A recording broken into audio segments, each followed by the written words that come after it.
Hello, everyone, and welcome to Unregulated Leadership. This is a William James podcast, and we are excited to have you all here. My name is Lavonya Douglas, and I am one of your hosts, along with Miriam Opa, and we will have Hi. her introduce our guest for today. Hi, today we have the pleasure of speaking to Lucelania Sierra. I'm gonna let her give an introduction to herself and her life and her background, but absolute inspiration. And I've known her for a little over, I think, a decade and a half, a little over a decade. And in every moment, it's not a dull moment when I'm around her. So it's just an honor to have you on the show. Tell us a little bit about you, Lou. Thank you. I am a former supermodel.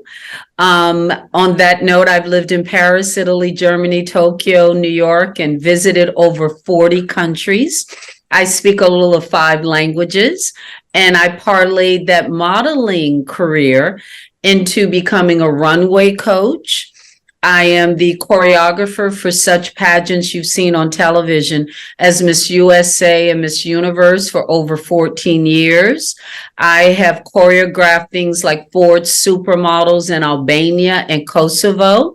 I have done things like China Universe in Beijing and Shanghai, and I still continue. I'm now on hold, I'm excited to say, about the first Africa Fashion Week, where I will be going to Africa and choosing 30 gorgeous women out of 600 to do Fashion Week.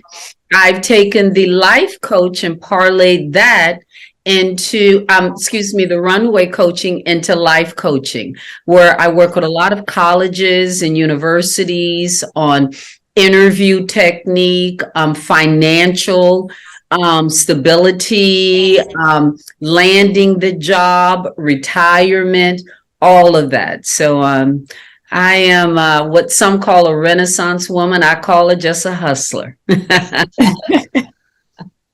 And I appreciate it. Yes, you're both. You're a Renaissance hustler. I love it. I appreciate How did you transition? Or what made you transition from being a model to a modeling coach, or what you do now? Because it doesn't seem like the normal avenue for many people who are models or were models.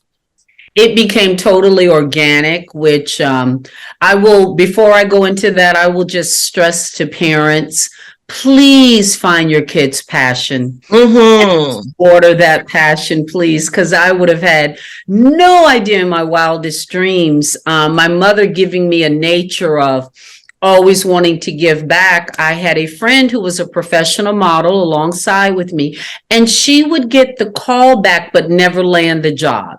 Initial casting, we'd both do well, but she couldn't land them. And she said, Lou, you got to help me. You got to help me. And once I started helping her generously, holding back nothing, she started landing work. Our agent took notice to that and said, what'd you do? She said, Lou started helping me. They called me in and said, we have a very strange proposition. There are girls coming in from Paris and Italy and Germany and all over. This was my New York agent. Will you train them? And I mean unconditionally, Lou, you have to teach them everything you know. And they're going to be going up against you for the same jobs, but we promise to pay you. And I just thought to myself, bigger picture, which is something I've always done. I knew modeling wouldn't last forever. Agents started calling saying, we hear you have a girl that's training girls. Can we borrow her? So other agents started, and then international agents. Then I landed that interview with the Universe organization, who was then owned by former President Trump. And once I interviewed with that organization, he wanted pageant girls to look like top models. And he interviewed me, and that's the rest is history. Who would have ever known? Wow, I have a question. I want to take it a little bit back to when you first started, when you started talking to the parents about their children's passions, right? I think that's so important to connect to your passion and your purpose early, right? And so if you could just give a few things that you give to your models to help them connect to what their passion or what their purpose is? Because some models may realize that this is not my passion or purpose as you begin to coach them. So how do you help people recognize this is what I'm passionate about? This is what I feel like I'm supposed to be doing, and flourish in that. Well, it's not just models, though. It's anyone that I'm talking to, whether I'm talking to them about landing a job on an interview, or whether I'm talking to them about what they do next after the job they have. I say, let's start with that core, that thing you love, love, love, love, love. And it can be modeling, but if you're not the right height or the right attitude or even the right figure, it's not going to happen. And depending on when you try to model, maybe even the right age. So if that doesn't happen, how can we parlay that? Because from that root, there will always be branches. It could be makeup and hair. It could be being a stylist. I know some models who've parlayed it into being a photographer. So all of that came under the umbrella of fashion. And they use that core to then decide, you know what, Lou, I do love photography. And not just any photography. I love black and white pictures of kids. Make it a specialty and be known just for that. So again, we find that core. And then what is something you would do if you weren't getting paid? If you were not getting paid, but you could do it and do it well, what would that be? Because if you do it well, the money won't matter, and you will do it so well that the money will come. I guarantee the money will come. Right. I agree. I think always having to think about what would make me happy if no one had to pay me for it would be exactly what I need to be doing in life.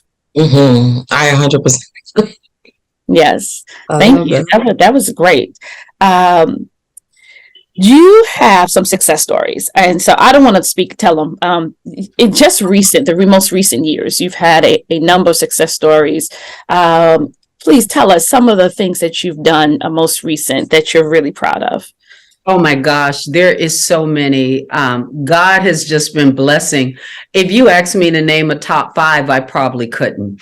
I will say though, always when you work for yourself, remember, you have the say. It's your company. Hire those that are smarter than you are, and don't micromanage. Hold them accountable, but don't micromanage. Once you do work, one of the things Miriam may be talking about, I am one of the few supermodels. I'm the only one I know, but I'm definitely one of the few that has her own app. And what the app does, it's by the name is called Modelversity, or you could type in your store, you could type in Sierra Modelversity, and it is a tool for all the ladies that have worked with me. Right. So I like to again branch out and make things that once I've worked with you, there's a next step and a next step and a next step where we always keep connected.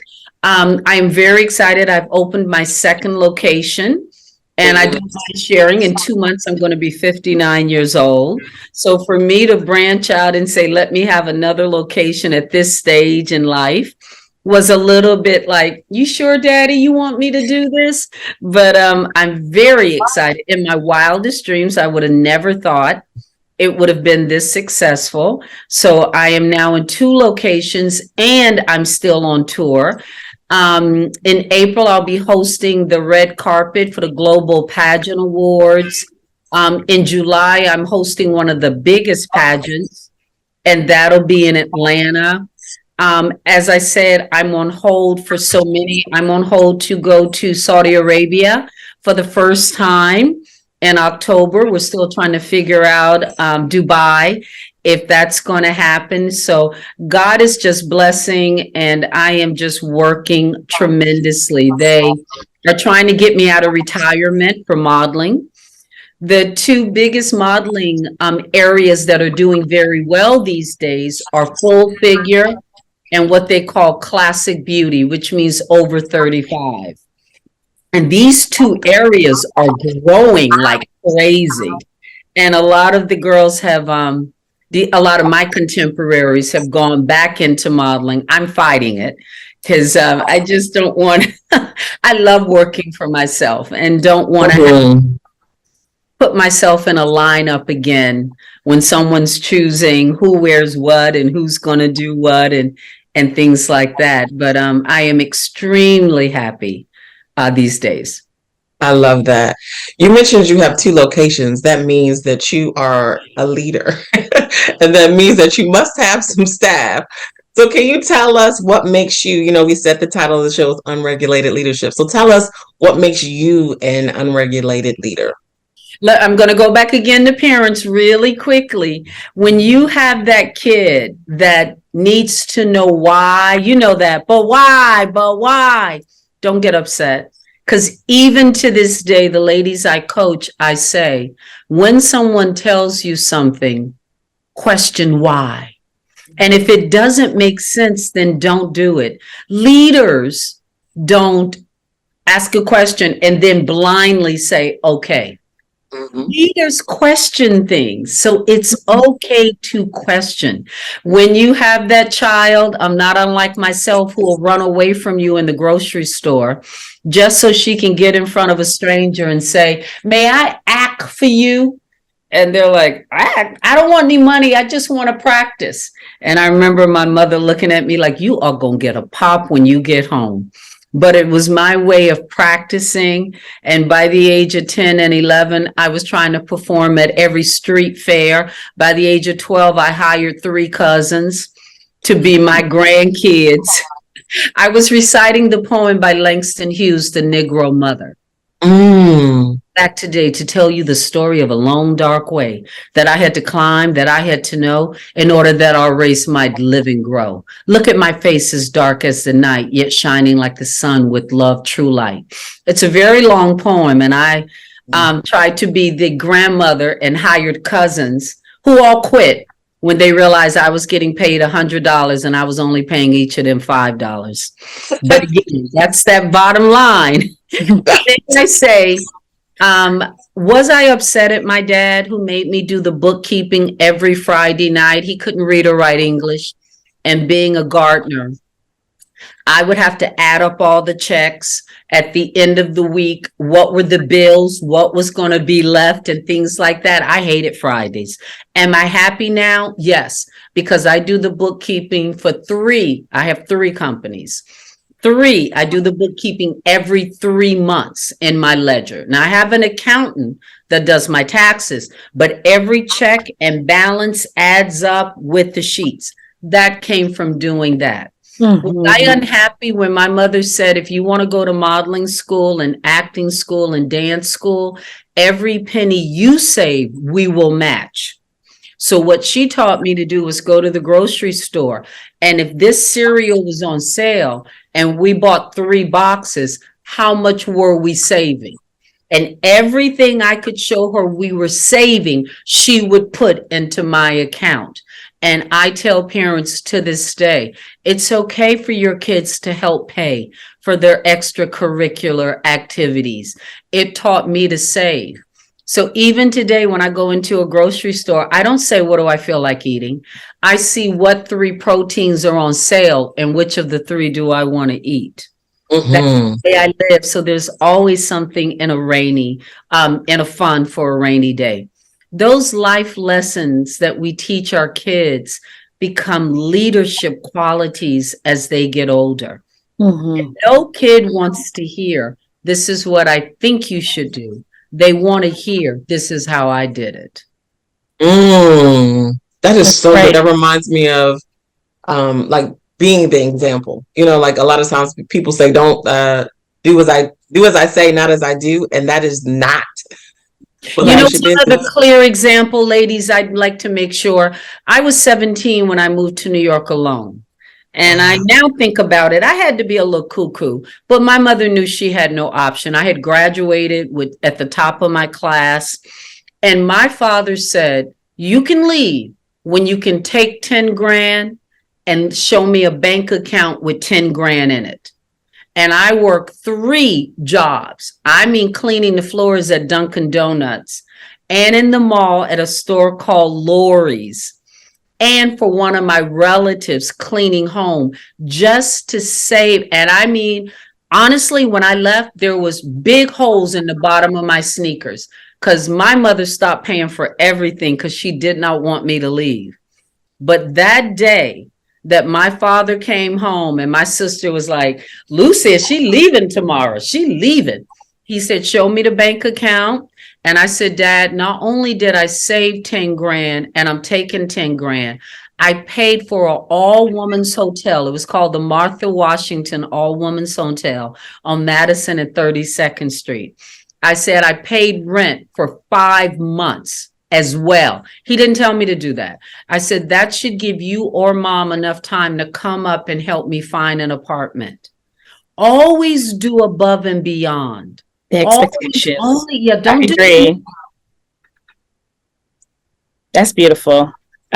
You've already you've mentioned a lot of habits and skills that you've acquired to be where you are today. If you could sum it up, if you can give me a list of just the few, and maybe not just for you, but you see in other people, that makes a great leaders or make successful leaders, what would be those habits? Surround yourself with people smarter than you. Mm-hmm. If you're the smartest one in the room, you're in the Something's wrong. Mm-hmm. You're in the wrong room. 2, be open. Be open. By that, I mean, if I go to an event, yes, I want to say hi and things, but I have a rule at every event. I must take 5 numbers and give out 5 cards. So it makes me inquisitive instead of just, hi, yeah, I'll take a shrimp. What do you do? Now, what brought you here today? You look incredible. Are you in fashion? And you find that networking. When I go home, if not that night, the next day, I type a letter to myself, met the person from Red Cross. He had on the polka dot necktie. This is his phone number. I make notes so that when I want to talk to these people, maybe in a month or 2, I might send an email just saying, hey, just checking in. It's Lou. We met at such and such party. There is never a meeting I go to that I don't come home and email the people who were in charge of the meeting. Just to be clear, the following was discussed, bam, bam, bam. And then I blind carbon copy myself and save it. You don't know how many times I've had to pull it up when people said, that wasn't what was discussed. I go, really? Because I kind of saved it and sent the email back and you didn't deny it at the time. I'm the only one that signs a check in my company. No one signs a check. I speak to clients personally, and one of the most important things I do, I underbid my competition the first time on any job, but I let clients know the second time you pay full rate. I will come in and take your job. Absolutely. And sometimes I barely break even, but I believe in coming in and people going, wow. That's the way it was supposed to be done. And then the next time I come back and you have to pay me my full price. Those are just some of the things. And Miriam will know, I get up at 4 a.m. I'm in the gym 4:30 to 5. I pray with an individual at 5 o'clock to get myself right. I have something on my phone called God Daily Word for me to meditate. I watch Joyce Myers and I speak to my mom. That's non-negotiables. Even if someone says, will you do something at 8:30 at night? You're throwing me off my game. And I may love you, but this is what works for me. That is awesome. I love that. Do you have a mentor? Like, who taught you all these different things that you're describing now? That is so funny because I made a note that if I were to tell people leaving some of the things I really suggest, excuse me, the top one says have mentors. It says also be a strong boss, but be fair. Mm-hmm. Be fair.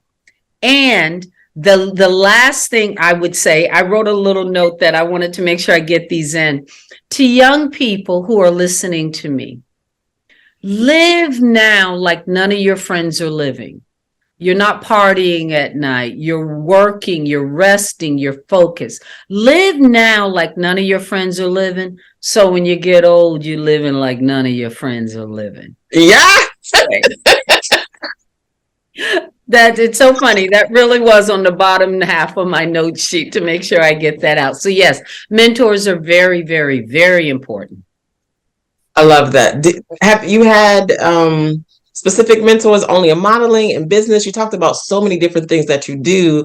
How did you gain all of that knowledge? Is it just through experience, or you talked about the different rooms that you were in and networking, but you are so well versed, and it's not basic. You're not basic at all, right? Like you just described all the places that you have on hold and where you're going, all the places you've already been. So who did you follow? How did you even pick the people to follow to say, this is going to be my mentor? This is the person that I want to, aspire to be, associated with. I'm going to take this to one of the questions I'm practicing right now with the Miss Universe and Miss USA ladies when they're on top 5. The question is, should celebrities take a bigger responsibility for being role models? And most people want to say, yes, they should because they have a platform. My answer is no, celebrities should not take a bigger responsibility. The job of a celebrity is to entertain us. The job of a role model is to give back to society. So hitting a high note or doing a full turn or hitting a 3-point shot will not make you my mentor. The people who are my mentors are those who give back. Whether that be our military who protects us, whether that be the firemen and policemen who keep it safe at night, or those in my life like my coaches, my parents, and people who are in a professional world that I look up to. Those are mentors. So I would tell young people, yes, when I modeled, there was a model I looked up to, but my mother made it very clear I was to never say I want to be her. Because she had talent, she was not giving back. And my mother taught me at a very young age, those are two different people. You can be talented and not give back. But in the business world, I have had some awesome they still are my mentor. For instance, there's a woman by the name of Audrey Smaltz. She started out as a model, but you would know her in the 60s and 70s as the Ebony Fashion Fair commentator on stage. But what she did, the way I met her, she started the first company that would be backstage, and it was called the Ground Crew. And she trained professionals to dress the models during a show. Her team comes early, takes out all the clothing, everything is ironed, the shoes are there. They wear a tool belt with safety pins, needle and thread. They hang everything back up after the show so nothing is stolen. Her team backstage, and she was the first one to think of that. And I mean, was so successful. No one did a show in New York Fashion Week. She did Victoria's Secret fashion show. She's done everybody's show. And she's still one of my mentors because she found a niche and made it work and made it successful. And I learned a lot from her. So when you do different things, that mentor may change. That was so good. That was so insightful. There is there's something, and it's definitely it's a sensitive topic. So you can choose. We'll be editing this, but I think it's very important for people to understand, especially our younger. I'm hoping that unregulated leadership would not just hit the path of those who are already in the making, but our young, I'm all about the youth and the community, just the people who are coming up and they need something to hold on to and to keep them motivated and focused. So, last year, probably around this time, we lost one of our Miss USAs, and it was during the big 2019 where Miss Universe, Miss USA, Miss America, all of them were Black women, gorgeous, talented. And last year, one of our I think it's Miss USA Miss USA committed suicide here in New York City. And I remember briefly talking to you about it, but I think I was just so bothered by the fact that she was a lawyer. She was, I think, what everybody, when I work with young, wanted to be, right? Gorgeous, established lawyer, had a, supportive, had a family, had a really strong relationship with her mom, and she jumped to her death. In your influence and position, how does one deal with the lows or navigate the hard times in life? Like, there is at some point that the platform, there's the lights is not going to always shine on you. You're not going to always be as relevant as society deems you to be. How do you either for yourself, but then also help others get to the point that if you're ever hitting that rock bottom, how do you keep motivated? Let me start again with parents and friends. We have to stop thinking we can wish it away. There are some chemical imbalances that need doctors and things like that. And I think as a people of color, we're often told, girl, just get over it, or just, this, or worse, we self-medicate. So we have to first acknowledge there are things. Two, let's stop with keeping the secrets. For so long, it's don't tell anybody, don't tell anyone. And you should know, Miriam, you are 100% right. She was a celebrated attorney, a Miss USA, and had just landed a major contract with a TV show on a major network. Lived in a gorgeous apartment. And we now know she suffered from bouts of depression, even at her heights, which everybody around her would be like, oh my God, I'm so jealous. A simple something on social media would take her to another place. And social media is a new beast that our parents did not have to deal with. Right. It really, for a kid, social media can be their entire world. Yes. Where, it was our school, but the Jones family knew the Carter family, and your mama would go talk to their mama. This social media allows people to hide, and all over the world, which I don't mind telling you, an entire country called for my death. Yes. The entire country said to find me and push me in the subway or something to do. They made emojis where they sliced my head off and defecated in it. It scared my mother. I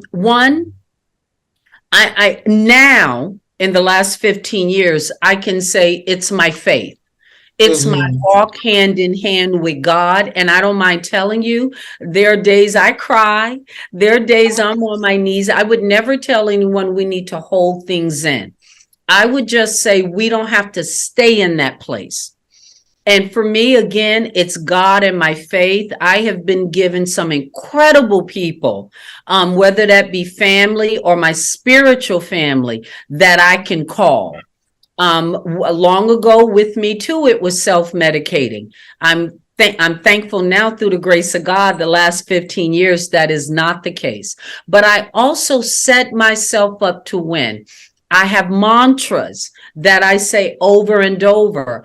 I come to realize there is an enemy. The enemy comes to take my joy. So I go back to what is the truth. I have friends that I can call who will give me the out and out truth and will say, now that's it. We're not going any further. So you have to surround yourself with people. And like I said, that may not be your natural family. It's sad to say, but it's not always our moms and dads saying, you can do it. Let me help you. What do you need? But there are people, there are organizations, there are groups, they're at your fingertips that you can go to. So you must get help. None of us were ever meant to do anything alone. So do not be ashamed. Please do not be quiet and get help. Those are I would say. Thank you. You have, I could talk to you for hours. Just listen to you talk. I need to have your number in my back pocket. I was just thinking, oh, I have her email. I can email her, right? Like, so, our time is coming to a close. We have so many more questions that we want to ask you and engage you. You talked about parents. Then you talked about the people that you're connected to might not be your parents, right? It might be other people. So, like, I want to talk a little bit more about, like, finding your people. Also, like, the next steps, the next things that you're doing. So is it possible that you could come back and do another episode with us? I would love to do that. We just going to find the time. That would be incredible because there's so many things I didn't get to that I would love to. So let's set that up because I totally believe in what you're doing. This is so needed and I'm just so honored to be a part of it. And I just want to say thank you very much for allowing me. And for anyone who's watching this, please, you can contact me at ALUP international.com. That is my company website. And I work with everyone, especially those that need confidence building in any way, shape, or form. Awesome. Thank you so much, Lou. We will contact you and set up part 2. But thank you all for watching Unregulated Leadership, and we will be back soon. Make sure you like, follow, and subscribe on our YouTube channel. Everyone had a great day. Thank you. Bye.